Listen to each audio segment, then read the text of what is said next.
मैं अपनी माँ से बहुत नफरत करता था, क्योंकि जब मैं सिर्फ 6 दिन का था तब वह अपने प्रेमी के साथ भाग गई थी। मेरी मौसी ने मुझे गोद लिया और मुझे अपने बच्चे से भी ज्यादा प्यार दिया। अचानक मुझे पता चला कि मेरी मौसी, जो मेरे लिए माँ जैसी थी, को कैंसर हो गया था।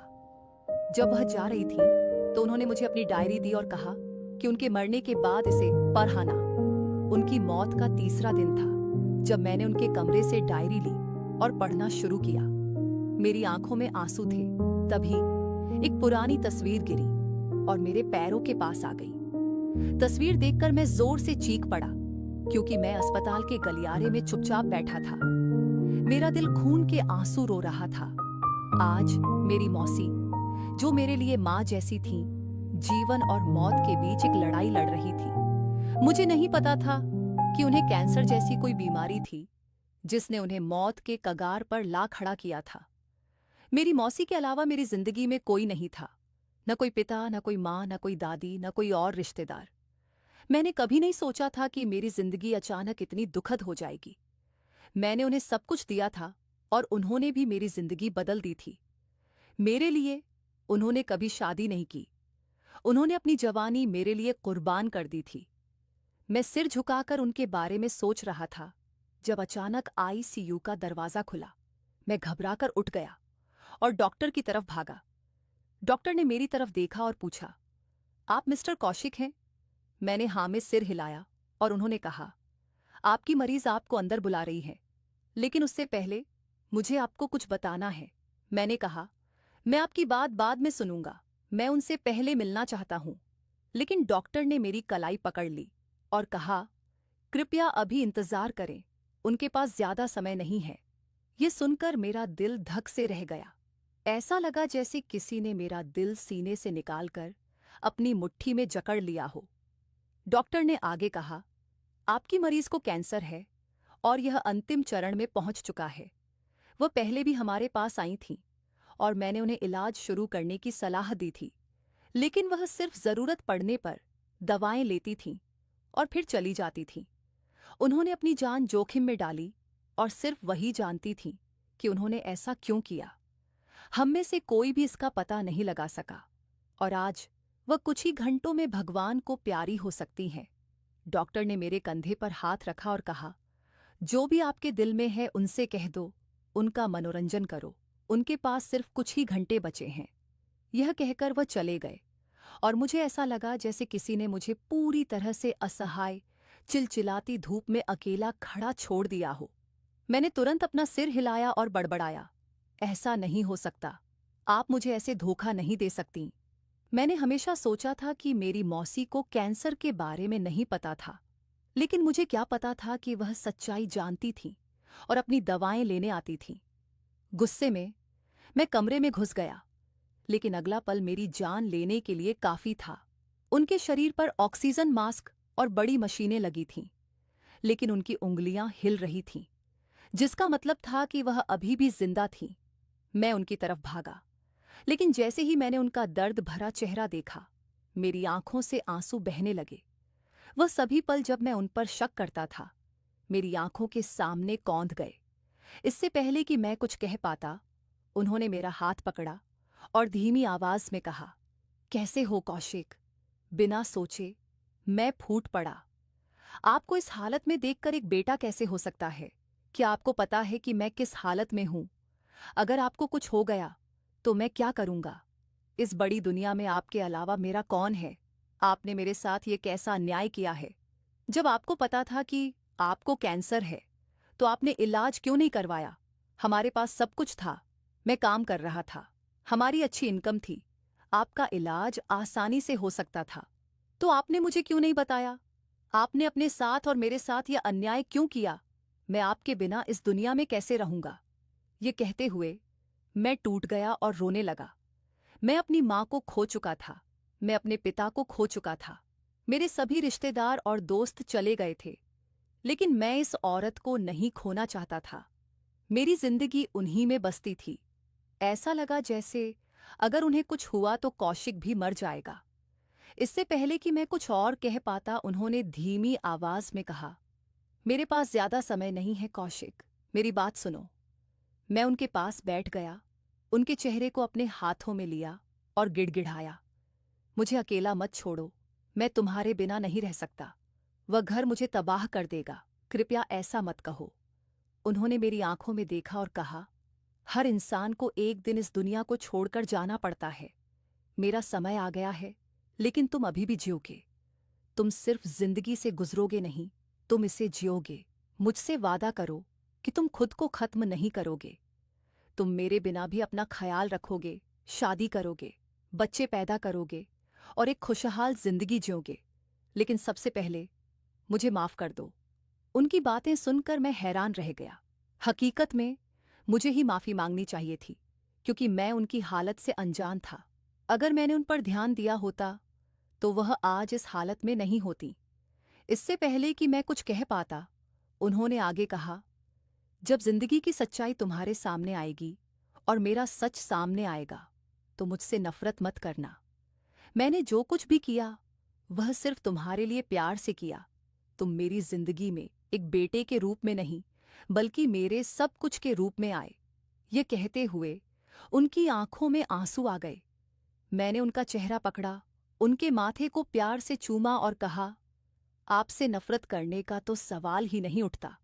अगर आप मुझे मार भी दें तो भी मैं आपसे नफरत नहीं करूंगा। मैं जानता हूं कि आपने मेरे लिए क्या कुछ किया है। मुझे माफ कर दो कि मैंने आपका ख्याल नहीं रखा, आपकी सेवा नहीं की। मैं आपको खोना नहीं चाहता। मैं आपका इलाज करवाऊंगा। हम दूसरे अस्पताल चलेंगे। मैं उम्मीद नहीं छोड़ूंगा। ये कहते हुए मुझमें फिर से हिम्मत और जोश भर गया। मैं अपनी मौसी को मरना नहीं देना चाहता था, लेकिन उन्होंने मुझे कसकर पकड़ा और मेरी तरफ देखते हुए जोर से कहा, मैं जानती हूं कि तुम मुझसे बहुत प्यार करते हो, लेकिन यह प्यार सिर्फ एक धोखा है। जब सच्चाई सामने आएगी तो यह प्यार नफरत में बदल जाएगा। मैं चाहती हूं कि पूरा सच अभी तुम्हारे सामने आए। मैंने कई बार तुम्हें सब कुछ बताने, सच जाहिर करने के बारे में सोचा, लेकिन मुझमें हिम्मत नहीं थी। मैं जिंदा रहते हुए तुम्हें खोना नहीं चाहती थी। हाँ, अब मैं इस दुनिया को छोड़कर जा रही हूं। अब अगर सच सामने आता है तो मुझे कोई फर्क नहीं पड़ेगा, लेकिन मुझसे नफरत मत करना। मैंने जो कुछ भी किया वह तुम्हारे लिए था। यह कहते हुए उन्होंने एक गहरी सांस ली और एक पल की चुप्पी के बाद कहा, मेरी अलमारी की आखिरी दराज के नीचे एक तिजोरी है, उसे खोलो। अंदर एक गुलाबी डायरी है। मुझे जलाने के बाद इसे पढ़ना और मुझ पर भरोसा करना कि मैंने जो कुछ भी किया वह तुम्हारे लिए था। जैसे ही उन्होंने यह कहा, उनकी सांसें डगमगाने लगीं और वह जोर जोर से भगवान को पुकारने लगी। मशीनों की आवाजें तेज हो गईं। मेरी सांस मानो रुक रही थी और मैं बेकाबू होकर बाहर भाग गया। मैं अपनी मौसी को मरते हुए नहीं देख सकता था। दरवाजे पर खड़े होकर मैं चिल्लाने लगा, डॉक्टर, डॉक्टर। थोड़ी देर बाद डॉक्टरों की एक टीम कमरे में घुसी, लेकिन तब तक उनकी सांस रुक चुकी थी। उनके होंठ नीले पड़ गए थे और उनकी जीभ तालू से चिपकी हुई थी। कुछ ही पलों के बाद डॉक्टर बाहर आए और मेरे कंधे पर हाथ रखते हुए कहा, हमें खेद है, वह अब इस दुनिया में नहीं रहीं। ये सिर्फ शब्द नहीं थे, बल्कि खंजर थे जिन्होंने मेरे सीने को चीर दिया। मैं चीख पड़ा और जमीन पर गिर गया। मैं इस दर्द को बर्दाश्त नहीं कर सका। मैं एक ऐसे इंसान की हालत में था जो दुनिया में बिल्कुल अकेला रह गया था, जिसके पास कोई रिश्ता नहीं बचा था, कोई हिम्मत नहीं और कोई सब्र नहीं। मैं अस्पताल के आईसीयू में असहाय होकर चीखता रहा, नहीं, तुम मुझे नहीं छोड़ सकती। मैं तुम्हारे बिना नहीं रह सकता। भगवान के लिए वापस आ जाओ, वरना मैं मर जाऊंगा। तुम्हारा भतीजा तुम्हारे बिना नहीं रह सकता। ये कहते हुए मैंने अपना चेहरा ढक लिया। अचानक जिंदगी ने मुझे जितना मैंने कभी सोचा था उससे कहीं ज्यादा सताया था। आज सुबह जब मैं घर से निकल रहा था तो मैं हमेशा की तरह उनसे आशीर्वाद ले रहा था और वह मुझे लंबी उम्र का आशीर्वाद दे रही थीं। मुझे कैसे पता चलता कि मुझे लंबी उम्र का आशीर्वाद देने के बाद वह आज मुझे हमेशा के लिए अकेला छोड़ देंगी। डॉक्टर मुझे हिम्मत रखने के लिए कहते रहे और सुझाव दिया कि मैं किसी करीबी को बुलाऊं, लेकिन मैं एक अंधे और बहरे इंसान जैसा हो गया था। मैं सब कुछ देख रहा था, लेकिन मैं ऐसी कोई भी चीज देखना नहीं चाहता था। उनके चेहरे पर एक सफेद कपड़ा रखा गया था और उनके शरीर को मुर्दा घर भेजने की तैयारी की जा रही थी। डॉ मल्होत्रा, जो हमेशा मेरी मौसी को दवाएं देते थे, अब मेरे पास आए और मेरे कंधे पर एक हाथ रखते हुए कहा, उनकी आत्मा को परेशान मत करो। वह अक्सर मुझसे कहती थी कि वह तुमसे बहुत प्यार करती है। इस दुनिया में उनके पास तुम्हारे अलावा कोई नहीं था। उन्होंने अपनी जिंदगी में किसी और को कभी शामिल नहीं किया। वह तुम्हारे लिए अपनी जान दे देती। अगर तुम ऐसे टूटकर बिखर जाओगे तो तुम उनके प्यार का बदला नहीं चुका पाओगे। हिम्मत रखो, व्यवस्था पूरी करो। जीवन और मृत्यु केवल भगवान के हाथों में है। न तो तुम और न ही मैं कुछ कर सकते हैं। अब उठो और आगे बढ़ो। मेरा दिमाग पूरी तरह से खाली था। मुझे कोई क्या समझा रहा था, मुझे कुछ समझ नहीं आ रहा था। यह अचानक लगा झटका मेरे लिए असहनीय था। जो इंसान सुबह बिल्कुल ठीक था, मुस्कुरा रहा था, वह शाम तक मर चुका था। यह कैसे संभव था? सब कुछ मेरे समय से परे था, लेकिन डॉक्टर की बातें सच थीं। उन्होंने मेरे लिए अपनी जवानी कुर्बान कर दी थी। अब मेरा कर्तव्य था कि मैं उनके शरीर को सम्मान के साथ दफनाऊं। मैंने तुरंत अपने कुछ दोस्तों को फोन किया। मैं जानता था कि थोड़ी देर में लोग अंतिम यात्रा के लिए आ जाएंगे। पड़ोस के लोग मुझसे इतने प्यार करते थे कि कोई भी पीछे नहीं हटेगा। मुझे बस फोन करना था और व्यवस्था शुरू हो गई। मैं उनके अंतिम स्नान की तैयारी के लिए श्मशान गया। घर में कोई औरत नहीं थी जो उन्हें स्नान करा सके, इसलिए मैंने बाहर से एक महिला को बुलाने और उन्हें शुद्ध स्नान कराने के लिए दान देने का सोचा। समय का पहिया कभी रुका नहीं है और न ही कभी रुकेगा। जो घर कल मेरी मौसी और मेरी हंसी से गूंजता था, आज मेरी मौसी का शरीर उसी घर के आंगन में रखा हुआ था और मैं उनके सामने असहाय बैठा था। मेरे पीछे महिलाएं प्रार्थनाएं कर रही थीं और पुरुष मेरे संकेत का इंतजार कर रहे थे ताकि उनकी अंतिम यात्रा को श्मशान घाट तक ले जाया जा सके। मैंने उनके चेहरे पर हल्का पानी छिड़का और कहा, आपने मुझे धोखा दिया है। आपने मुझसे वादा किया था कि आप मुझे कभी नहीं छोड़ेंगी और हमेशा मेरे साथ रहेंगी, लेकिन आज आप मुझे छोड़कर जा रही हैं। मैं आपको कभी माफ नहीं करूंगा। आप मुझसे माफी मांग रही थीं, तो सुनिए, मैं आपको माफ नहीं करूंगा। आपने एक बार भी नहीं सोचा कि आपका बेटा आपके बिना कैसे रहेगा। जिस इंसान ने सिर्फ आपकी गोद महसूस की है, वह अपने दिल में क्या महसूस करेगा। यह कहते हुए मैं सिसक सिसक कर जोर जोर से रोने लगा। मेरा दोस्त तुरंत मेरे पास आया और मुझे पकड़कर कहा, हिम्मत रखो यार, तुम्हें क्या हो गया है? अगर तुम ऐसे टूट जाओगे तो आगे की व्यवस्था कैसे संभालोगे? मर्द रोते नहीं हैं। मैंने असहाय होकर कहा, मर्द भी इंसान होते हैं, उनके सीने में भी दिल होता है और कुछ लोग ऐसे होते हैं जिनके खोने की सोच ही रूह को हिला देती है। और आज मैंने उस इंसान को खो दिया है जिसकी मौजूदगी ने मेरी जिंदगी को जिंदगी दी।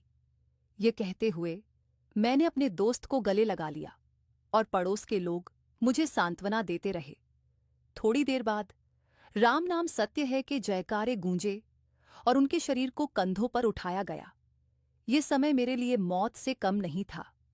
लोग मुझे भी कंधा देने का इशारा कर रहे थे, लेकिन मेरे पैर आगे नहीं बढ़ पा रहे थे। मैं बस चुपचाप उनके साथ चलता रहा। जब मैं पुजारी के बगल में खड़ा होकर अंतिम संस्कार और रीतियों को सुन रहा था, तो उस पल मेरी क्या हालत थी, यह सिर्फ मेरा भगवान जानता है। जीवन में किसी प्रिय को खोना आसान नहीं होता, खासकर माँ या पिता जैसे रिश्ते को। थोड़ी देर बाद शरीर को श्मशान घाट ले जाया गया। जब उनके शरीर को अंतिम अभिषेक के लिए चिता पर रखा जा रहा था और पुजारी मंत्रों का जाप कर रहे थे, तो मैं बुरी तरह से रोने लगा। लोग मुझे पकड़कर सांत्वना दे रहे थे, लेकिन मुझे समझ नहीं आ रहा था कि क्या हो रहा है। मेरी मौसी मुझे कैसे छोड़ सकती थी, यह सब मेरी समझ से परे था। थोड़ी देर में उनके शरीर पर लकड़ी रखी गई और सबने प्रार्थना में हाथ ऊपर उठाए। मैं हाथ उठाए खड़ा था, लेकिन मेरे मुंह से एक भी शब्द नहीं निकला। एक अजीब बेचैनी और घबराहट ने मुझे जकड़ लिया था। थोड़ी देर बाद सब मुझे आगे बढ़ने के लिए कहने लगे, लेकिन मुझमें उनकी राख को छोड़कर जाने की हिम्मत नहीं थी। वह अंधेरे से बहुत डरती थीं। वह अपने कमरे में सारी लाइटें जलाकर सोती थीं। कई बार जब मैंने उनसे वजह पूछी तो वह कहती थीं कि उन्हें ऐसा लगता है जैसे कोई उन्हें अंधेरे में मार देगा। वह कहती थीं कि उन्हें अंधेरे से डर लगता है। वह कहती थीं, कौशिक, अगर मैं कभी चीखूं या पुकारूं तो तुम आ जाना। ऐसा अक्सर होता था कि अगर लाइट चली जाती थी तो वह चीखती थीं और मैं तुरंत लाइट जला देता था। उनकी खातिर मैंने एक जनरेटर, यूपीएस और बैटरी का इंतजाम किया था ताकि अगर कभी लाइट चली जाए तो मैं तुरंत उनके कमरे में लाइट जला सकूं। लेकिन अब अगर मैं उन्हें छोड़कर चला गया तो वह अंधेरे में कैसे रहेंगी? श्मशान घाट में पूरी तरह से अंधेरा था।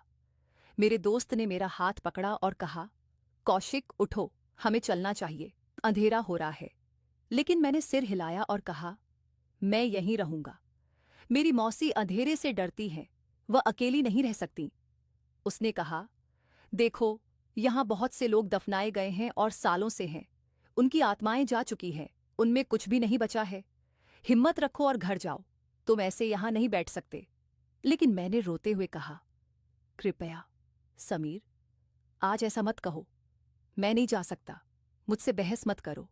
मेरे पास उनके अलावा कोई नहीं है। मैं उस वीरान घर में क्या करूंगा? मेरा दोस्त मुझे अपने घर ले जाने की कोशिश करता रहा, लेकिन मुझमें कोई हिम्मत नहीं बची थी। ऐसा लगा जैसे मेरे पैरों ने हार मान ली हो। मैं लगातार रो रहा था, मेरी तबीयत भी बिगड़ रही थी। कोई भी श्मशान घाट में बहुत देर तक नहीं रह सकता।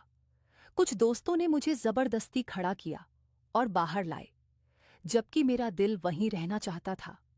मेरा दिल पूरी रात वहीं रहना चाहता था और मैंने सोचा कि मैं सुबह वापस आऊंगा। मैंने कभी नहीं सोचा था कि यह रात इतनी भारी होगी। मेरे दोस्तों ने मुझे उनके साथ घर चलने और अकेला न रहने के लिए बहुत मनाया, लेकिन मैंने नहीं सुनी और अकेले घर आ गया। कुछ दोस्तों ने मेरे साथ रहने पर जोर दिया था। पड़ोस के लोगों ने भी कहा था कि वे रुकेंगे, क्योंकि हर कोई जानता था कि मैं अपनी मौसी के लिए कितना पागल था। लेकिन मैंने सभी को मना कर दिया, ये कहते हुए कि मैं आज अकेला रहना चाहता हूं और मुझे अकेला छोड़ देना चाहिए। मैंने कुछ लोगों के साथ बदतमीजी भी की थी। हर कोई मेरे दर्द को समझा और घर से चला गया। थोड़ी देर बाद मैं उसी जगह पर खड़ा था जहां थोड़ी देर पहले मेरी मौसी का शरीर रखा गया था। अब वहां सन्नाटा था।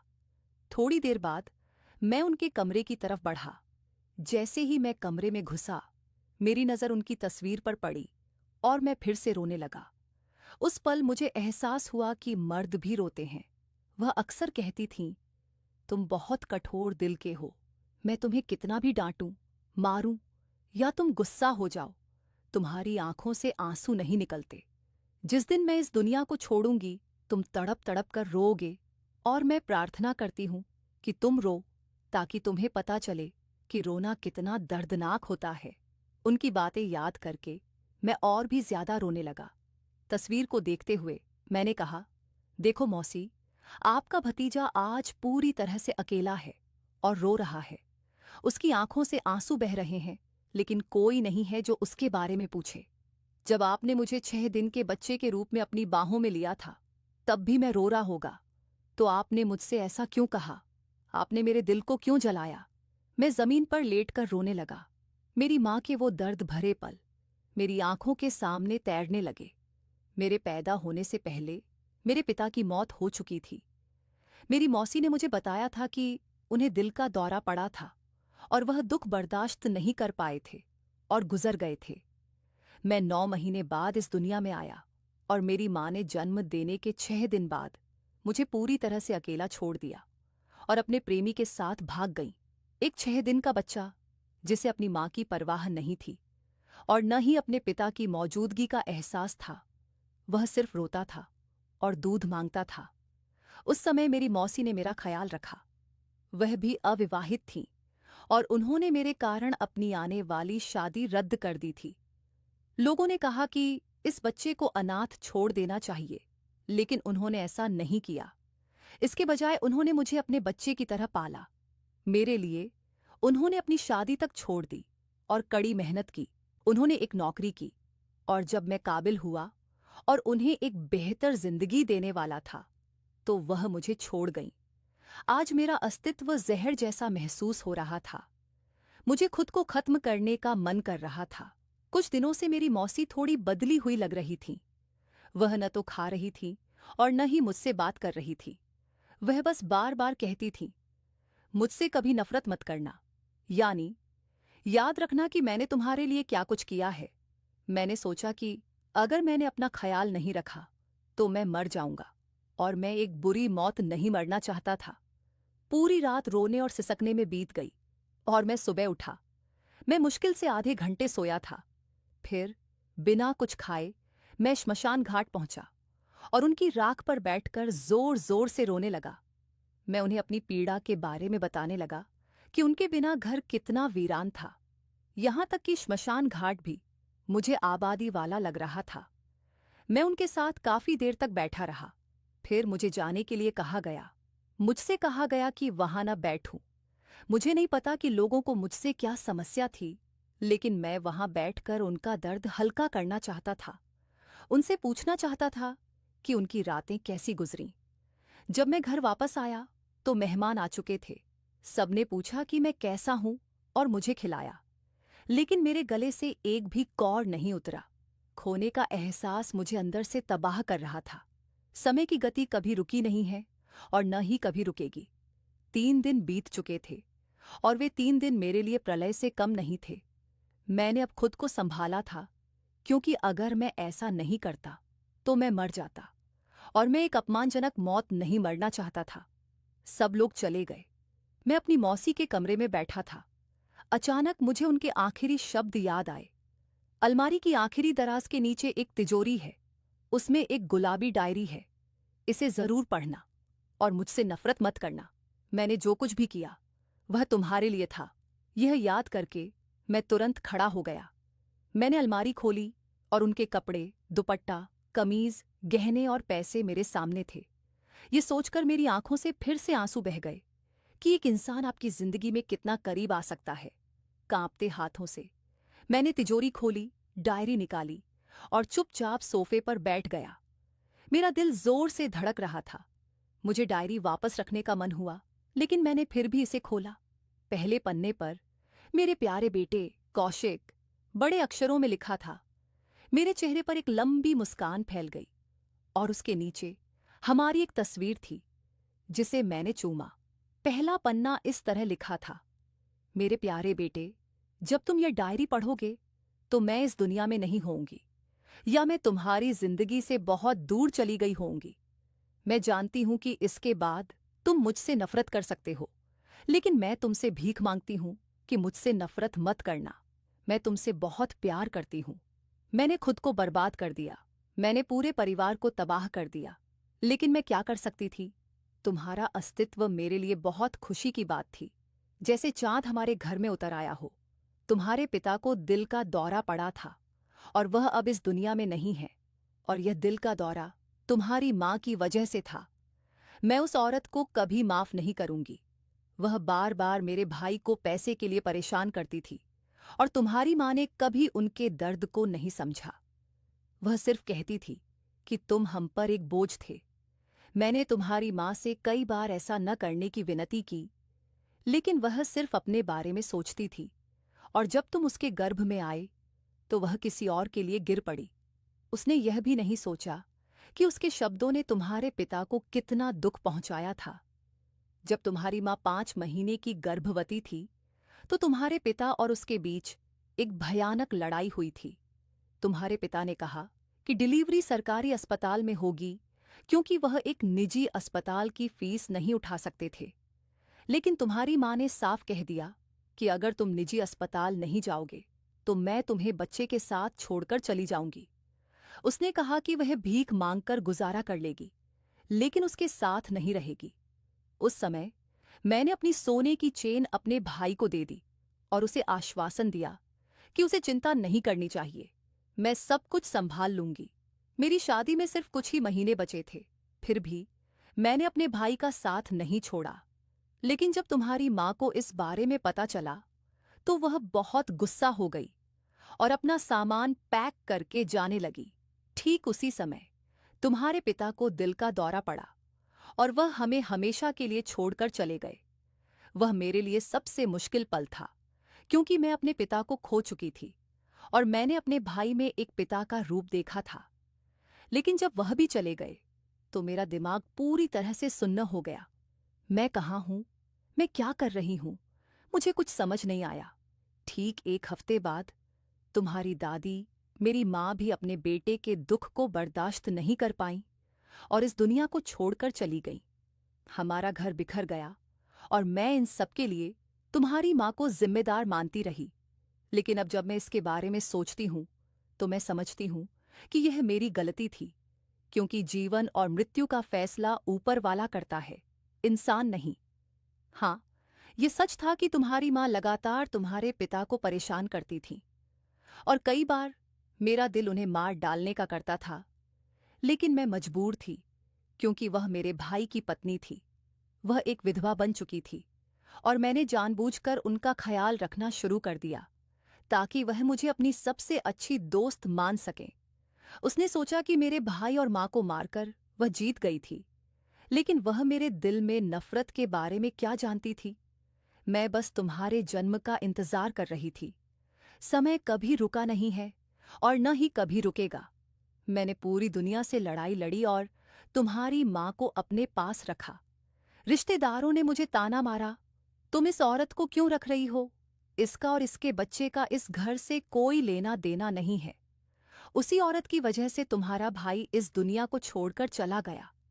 लेकिन मैं बस उसे दिखाने के लिए सबसे लड़ती रही और वह औरत धीरे धीरे मेरी तरफ झुकने लगी।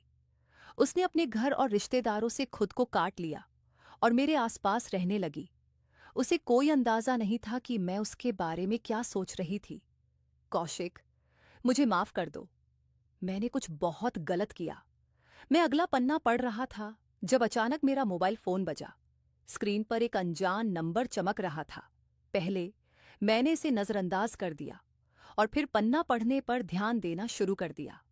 अगले पत्र में लिखा था कि मैं तुम्हारी माँ के साथ अस्पताल के पास एक किराए के घर में चली गई थी। मेरे पास कुछ पैसे थे क्योंकि मैं काम कर रही थी और उन पैसों से मैंने एक नर्स को अपने विश्वास में लिया। मैंने तुम्हारी माँ के सामने ऐसा नाटक किया जैसे तुम जन्म के समय मर गए थे। 9 महीने बाद जब तुम्हारी माँ को दर्द हुआ तो हम अस्पताल भागे। मैं पूरी तरह से तैयार होकर गई थी। तुम्हारे जन्म के बाद मैंने तुम्हें नर्स को सौंप दिया और उस नर्स को दूर भेज दिया। 2 अन्य नर्सें मेरे साथ थीं, जिन्होंने तुम्हारी माँ को झूठा संदेश दिया कि तुम मर गए थे और उन्हें एक मृत शिशु दिखाया।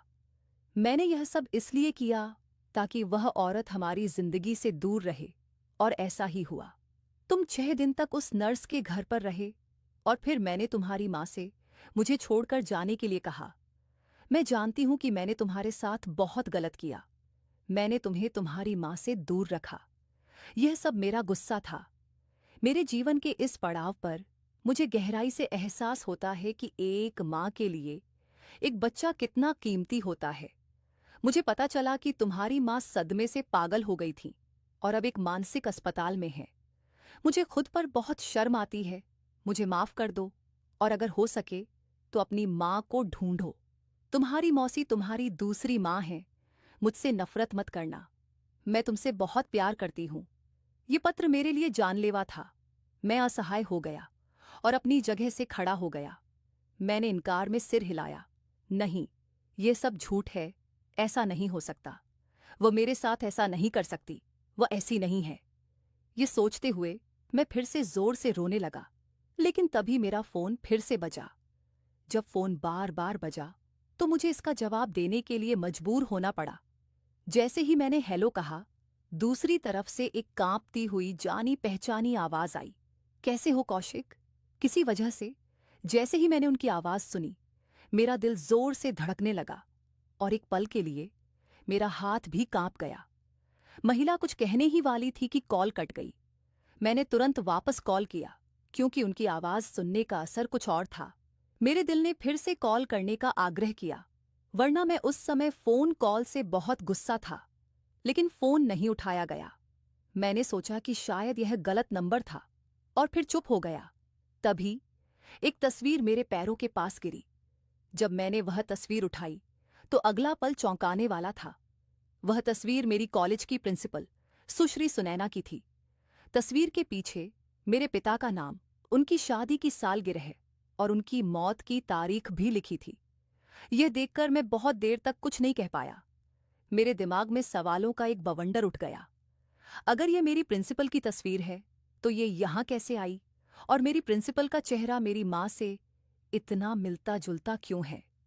उस पल मैं पूरी तरह से भ्रमित था। मुझे समझ नहीं आ रहा था कि इस रहस्य का क्या मतलब था। मैंने घबराकर डायरी उठाई और पढ़ना शुरू कर दिया। डायरी के पन्नों पर लिखे शब्द मेरी आत्मा को हिला देने के लिए काफी थे। हाँ कौशिक, तुम्हारी प्रिंसिपल तुम्हारी असली मौसी है। तुम्हारी माँ और वह जुड़वां बहनें थीं, लेकिन तुम्हारी मौसी को तुम्हारी माँ से गहरी शिकायतें थीं, इसलिए वह उनसे दूर रहती थी। तुम्हारी मौसी तुम्हारी माँ के सभी रहस्य जानती थी। अगर कोई तुम्हें तुम्हारी माँ तक पहुंचा सकता है तो वह सिर्फ तुम्हारी मौसी है। इन पंक्तियों को पढ़कर मेरे पैरों के नीचे से जमीन खिसक गई। तस्वीर मेरे सामने साफ थी। सुश्री सुनैना सिर्फ मेरी टीचर नहीं बल्कि मेरी असली मौसी थी। मैं सालों तक उनके सामने रहा। मैं उनसे हर दिन बात करता था, लेकिन न तो उन्होंने मुझे पहचाना और न ही मैंने। ये कैसे संभव था? अब सिर्फ एक ही बात मुझे परेशान कर रही थी। मैं अपनी माँ से मिलना चाहता था। मुझे पता चला था कि वह एक मानसिक अस्पताल में थी। इस एहसास ने मुझसे सब कुछ छीन लिया। मुझे प्रिंसिपल का पता था। रात 9 बजे बिना सोचे मैं उनके घर की तरफ चलने लगा। मेरे हर कदम के साथ मेरी बेचैनी बढ़ रही थी। मेरा दिल तेजी से धड़क रहा था। मेरे लिए ये यात्रा अब सिर्फ एक दूरी तय करने के बारे में नहीं थी। ये मेरी माँ तक पहुंचने की उम्मीद थी। ये मेरे जीवन की सबसे बड़ी खोज थी। मेरे पहले ही घंटे पर दरवाजा खुल गया और प्रिंसिपल मैडम का बेटा सामने खड़ा था। मैंने उसकी तरफ देखा और कहा, कृपया अपनी माँ को बुलाइए। थोड़ी देर बाद वह बाहर आईं और जब मैंने रोते हुए उन्हें अपनी पूरी कहानी सुनाई तो उन्होंने गहरा दुख व्यक्त किया और मुझे समझाया, कौशिक, अपनी मौसी से नफरत मत करना। उन्होंने जो कुछ भी किया वह दुख और गुस्से में किया, लेकिन उन्होंने तुम्हें बहुत अच्छी तरह से पाला। उन्होंने तुम्हें कभी किसी चीज की कमी महसूस नहीं होने दी। जिस तरह से वह तुम्हारा ख्याल रखती थीं और तुम्हारे लिए सब कुछ लाती थीं, हमें भी याद है। पूरा स्कूल तुम्हारी मौसी का उदाहरण देता था कि इस दुनिया में उनके जैसी महिलाएं भी हैं। उनके लिए अपने दिल में कोई नफरत मत रखना।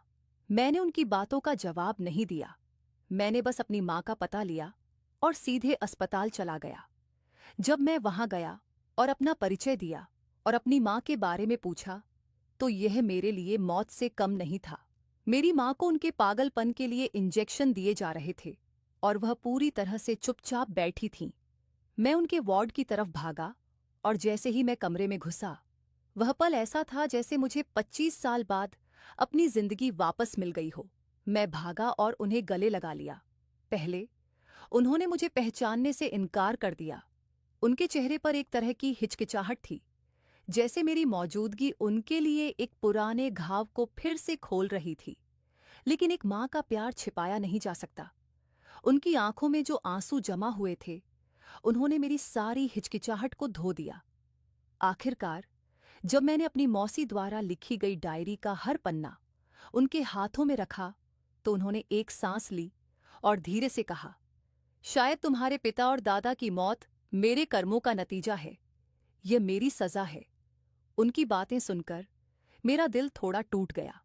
उन बातों में उनकी गलतियों के लिए आत्मनिंदा और पछतावा भी था, और मैं समझ गया कि एक माँ का प्यार कितना भारी होता है, जो अपनी गलतियों के बावजूद आंसुओं के साथ सब कुछ माफ कर देता है। उसके बाद मेरी माँ ने अपनी कहानी सुनाना शुरू किया। ये जानने के बाद कि तुम मर गए थे, मैं तुम्हारे वियोग में पागल हो गई थी। मेरा 6 दिन का बच्चा मुझे छोड़कर चला गया था। उसके बाद मैंने एक आदमी से शादी की, लेकिन उस आदमी ने मेरा इस्तेमाल किया और मुझे छोड़ दिया और जानबूझकर मुझे एक मानसिक अस्पताल में भेज दिया ताकि वह किसी और से शादी कर सके। आज भी जब मुझे वह समय याद आता है तो मेरी रूह कांप जाती है। मेरी माँ हमेशा कहती थी, अपनी मौसी से नफरत मत करना। उन्होंने सब कुछ खोने के बाद भी एक माँ से ज्यादा तुमसे प्यार किया। अगर मैं वहां होती तो तुम शायद बर्बाद हो गए होते, क्योंकि मैं तुम्हारे साथ भी किसी और से शादी कर लेती। उनकी बातों से मुझे कुछ शांति मिली, लेकिन जिंदगी ने मुझे एक सबक सिखाया है। कोई भी बाहर से कितना भी खुश क्यों न दिखे, वह अंदर से नहीं होता। हर इंसान के बारे में सच्चाई जानना जरूरी है। बिना जांच पड़ताल के किसी भी चीज को सच मानना एक बड़ी गलती है, क्योंकि कभी कभी सच्चाई इतनी दर्दनाक होती है कि एक इंसान अंदर से टूट जाता है। जिंदगी ने मुझे एक सच्चाई सिखाई है, दिखावे पर मत जाओ, सच्चाई की जांच करो। हर चमकने वाली चीज सोना नहीं होती और हर मुस्कान शांति नहीं छिपाती। मेरी माँ की बातों ने मेरे दिल के कई घाव भर दिए थे, लेकिन कुछ घाव अब भी गहरे थे। मैं उन्हें अस्पताल से घर ले आया और उनकी देखभाल करने लगा। ये मेरे जीवन का एक नया अध्याय था। वही घर जो कुछ दिन पहले मेरी मौसी की हंसी और मेरे आंसुओं से गूंजता था, आज मेरी माँ की शांत मौजूदगी से भर गया था। उनकी दिमागी हालत में धीरे धीरे सुधार हो रहा था और मुझे लगा जैसे मैं अपनी खोई हुई जिंदगी वापस पा रहा हूं। एक शाम जब मैं उनके साथ बैठा था, उन्होंने धीरे से कहा, कौशिक, तुम्हारी मौसी की आखिरी इच्छा थी कि तुम उनकी डायरी पूरी पढ़ हो। उसमें कुछ और भी है जो शायद तुम्हें जानना चाहिए। मैं थोड़ा चौंक गया। मैंने सोचा था कि मैंने पूरी डायरी पढ़ ली है, लेकिन एक पन्ना बाकी रह गया था। मैं तुरंत कमरे में गया और डायरी खोली। सबसे आखिरी पन्ने पर एक नोट था जिसमें लिखा था, मेरे प्यारे कौशिक, मुझे माफ कर देना। मैंने तुम्हारे लिए कुछ बहुत बड़ा किया है जो मैंने अपने सारे जीवन में नहीं किया था। मैंने तुम्हारे पिता की मौत की जांच की और पता लगाया कि तुम्हारी मां के अलावा भी कुछ और कारण था जिसने उनकी जान ली। तुम्हारे पिता की मौत एक दुर्घटना थी, लेकिन इस घटना में किसी और का हाथ था जिसने उनका कत्ल किया। ये पाकर मेरे हाथ कांपने लगे। मैंने तुरंत अलमारी की दराज खोली और एक और डायरी का पन्ना मिला। उस पर लिखा था, तुम्हारे पिता का कातिल कोई और नहीं बल्कि वह इंसान था जिसे तुम्हारी मां बहुत प्यार करती थी। ये पाकर मेरा दिमाग सुन्न हो गया। मैंने डायरी का पन्ना पलटकर देखा। उस पर एक तस्वीर थी जो मेरी कॉलेज की प्रिंसिपल की मौसी के प्रेमी की थी। ये पलटकर मैं सन्न रह गया। मैंने डायरी तुरंत बंद की और अपनी मौसी की आखिरी इच्छा पूरी करने के लिए उनकी एक और डायरी खोली। उस डायरी के पहले पन्ने पर लिखा था, प्यारे कौशिक, इस डायरी को पढ़ने से पहले तुम्हें एक और सच जानना होगा। ये सच कोई और नहीं बल्कि मेरा और तुम्हारी मौसी का था। ये पाँचकर मेरे दिल की धड़कन बढ़ गई। मैं समझ गया कि मेरी मौसी और मेरी प्रिंसिपल की मौसी दोनों बहनें थीं। मैंने डायरी पढ़ना शुरू किया। हाँ, हम दोनों बहनें थीं, लेकिन हमारी सोच और जिंदगी जीने का तरीका बिल्कुल अलग था। वह हमेशा मुझे नीचा दिखाती थीं। उसे ऐसा लगता था कि मैं कोई काम नहीं कर सकती। एक दिन जब तुम अपने कॉलेज जा रहे थे तो मैंने तुम्हें एक लिफाफा दिया था। तुम शायद भूल गए होगे, लेकिन मैंने तुम्हें जानबूझकर वह लिफाफा दिया था, क्योंकि उस लिफाफे में तुम्हारे पिता के खून का बदला लेने का राज था। तुम्हारी मौसी ने मुझे वह राज बताया था और मैंने जानबूझकर वह राज तुम्हें दिया ताकि तुम अपनी मौसी की आखिरी इच्छा पूरी कर सको। यह पाकर मेरे पैरों के नीचे से जमीन खिसक गई। मैं तुरंत खड़ा हो गया और अपनी मौसी की आखिरी इच्छा पूरी करने के लिए एक बार फिर से अपनी माँ के पास गया। मैंने उनसे पूछा, माँ, वह इंसान कौन था जिसे तुम बहुत प्यार करती थीं? मेरी माँ ने मेरी आंखों में देखा और कहा, कौशिक, अब इन बातों को रहने दो। मेरा बदला पूरा हो गया। जिस इंसान ने मेरे पिता की हत्या की थी वह कोई और नहीं बल्कि मेरे कॉलेज की प्रिंसिपल की मौसी का प्रेमी था। मैं हमेशा यही सोचती थी कि तुम्हारे पिता की मौत की वजह मैं हूं, लेकिन आज मुझे पता चला कि मैं गलत थी। यह सुनकर मैं बुरी तरह से रोने लगा। मेरी माँ ने मुझे अपने गले लगाया और कहा, बेटा, अब रोना बंद करो। तुम्हारी मौसी का बदला पूरा हो गया। अब हमें अपनी जिंदगी को फिर से शुरू करना चाहिए। मैं समझ गया कि मेरी मौसी ने मेरे लिए क्या किया था। उन्होंने न केवल मुझे पाला बल्कि मेरे पिता की मौत का बदला भी लिया। मैं उनके प्यार के बदले उनका नाम हमेशा अपने सीने में रखूंगा। ये कहानी दिखाती है कि जिंदगी में रिश्ते जितने सीधे दिखते हैं उतने होते नहीं। हर इंसान की जिंदगी में दर्द, नफरत और प्यार की एक अलग कहानी होती है। ये कहानी हमें सिखाती है कि हम किसी भी इंसान को सिर्फ बाहरी दिखावे से नहीं आंक सकते। हर चमकने वाली चीज सोना नहीं होती और हर मुस्कान शांति नहीं छिपाती। जिंदगी ने मुझे एक और सबक सिखाया है कि हमें अपनी जिंदगी में आगे बढ़ना चाहिए और उन लोगों को माफ करना चाहिए जो हमें दुख देते हैं। यह माफी ही जिंदगी की सबसे बड़ी जीत है। हाँ तो दोस्तों, हमारी आज की यह कहानी आपको कैसी लगी कमेंट करके जरूर बताएं। और ऐसी ही कहानी सुनने के लिए आप हमारे चैनल TR हिंदी कहानी को सब्सक्राइब करें और हमारी इस कहानी को एक लाइक भी कर दें, साथ में हाइप भी करें। और हाँ दोस्तों, आप इस कहानी को किस शहर से सुन रहे हैं वो भी कमेंट करके अपने शहर का नाम जरूर बताएं। धन्यवाद दोस्तों।